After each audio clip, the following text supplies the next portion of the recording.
Point చెప్పాలంటే visual పరంగా cinema బాగుంది, విజువల్ గా డిఓపి పని బాగుంది. అక్కడ ఏం చేస్తావు బ్రో? Average bro. ఎలా ఉంది కంగు? ఎలా ఉంది? బాగుందా?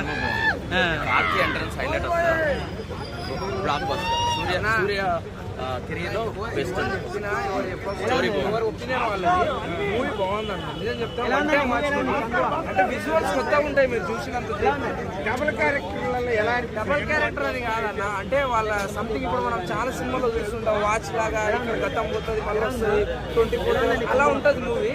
కానీ కొంచెం డిఫరెంట్ విజువల్స్ కానీ అవి పెట్టే క్యారెక్టర్స్ కానీ ఫైట్లు కానీ పాట బీజిఎం మాత్రం ఏకదం ఇచ్చేసాడు మూవీలో. ఏదైతే ఉందో వాయిస్ సూర్యాకి తీసుకోవలేదు, లేదు చాలా బాగుంది. చూసిన సేపు మన తెలుగులోనే అనిపిస్తుంది. కొందరికి అర్థం కాకుండా వాళ్ళకి 3 ఏదో సంథింగ్ ఇంటికాడ పని ఉండొచ్చు, దానికోసం మైండ్